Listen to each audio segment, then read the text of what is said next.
ఉపాధ్యాయులు గారికి, ఉపాధ్యాయులకు మరియు అతిథులకు, తల్లిదండ్రులకు నా నమస్కారాలు. ఇక్కడికి విచ్చేసిన అందరికీ 79వ స్వతంత్ర దినోత్సవ శుభాకాంక్షలు. ఎంతోమంది త్యాగమూర్తుల కృషి ఫలితమే మన స్వతంత్ర భారతం. 2 శతాబ్దాల బానిస పరిపాలన నుంచి విముక్తి పొందిన భరతమాతకు ఇప్పటికీ 79 వసంతాలు. మన స్వతంత్ర సమరయోధులు వారి ప్రాణార్పణ చేసి స్వతంత్రాన్ని తెచ్చిపెట్టారు. అలాంటి గొప్ప వ్యక్తులను మనం స్మరించుకోవడం మరియు వారి బాటలో నడవవలసిన అవసరం ఎంతైనా ఉంది.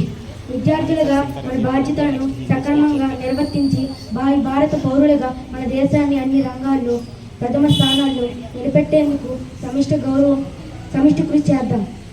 అదే మన స్వతంత్ర సమరయోధులకు మనకు ఇచ్చే గౌరవం.